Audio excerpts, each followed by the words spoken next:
నీ పిల్లలను దీవిస్తాను, నీ పిల్లల పిల్లలను దీవిస్తాను, నీకు బంగారు భవిష్యత్తును ఏర్పాటు చేస్తానన్నాడు.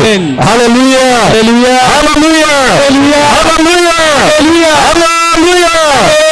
అబ్రహాము దేవుని మాటను నమ్మెను. గట్టి చెప్పండి అందరూ ఒకసారి. ఎవరి మాట నమ్మారు? అది దేవుడు ఒక కండిషన్ పెట్టాడు, ఒక షరతు పెట్టాడు. ఏమని? నీకు ఇటు దీవెన కావాలంటే నీ ఇంటి వారిని విడిచిపెట్టాలి, నీ తల్లిదండ్రులను విడిచిపెట్టాలి, నీ బంధువులను విడిచిపెట్టాలి, నువ్వు పెరిగిన ఊరిని విడిచిపెట్టాలి. విడిచిపెట్టి నేను చూపించే స్థలమునకు నువ్వు బయలుదేరి వెళ్ళాలన్నాడు. చప్పలు కొడదాం ఒకసారి. ఇంటిని వదిలిపెట్టాడు, తల్లిదండ్రులు వదిలిపెట్టాడు, బంధువులు వదిలిపెట్టాడు, దేవుడు చూపిస్తున్నటువంటి దూర ప్రాంతానికి వెళ్ళాడు. అది ఎక్కడ, ఎప్పుడు, ఎలా ఉంటుందో ఆయనకి తెలియదు. కేవలము దేవుడు అబ్రహామును నమ్మెను. ఏం చేశాడు? దేవుణ్ణి అబ్రహాము నమ్మెను.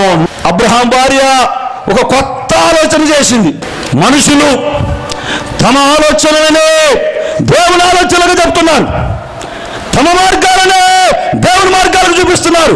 ఇప్పుడు శారా ఆలోచన దేవుడిచ్చిన ఆలోచన, శారాకు పుట్టిన ఆలోచన. మాట్లాడాలి మీరు. ఎవరికి పుట్టిన ఆలోచన ఇది?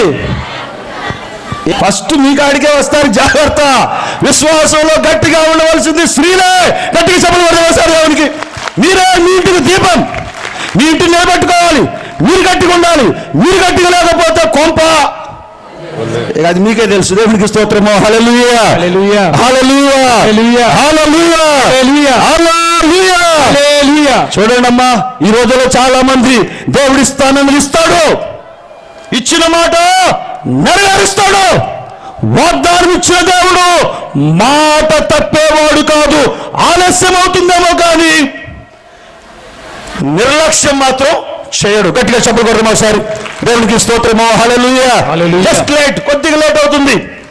నువ్వు అనుకున్న సమయంలో కాదు. వాక్యంలో ఉంటే అబ్రహాముకి దేవుడు నిశ్చయించిన కాలమున సంతానము కలిగెను. గట్టి చెప్పలు.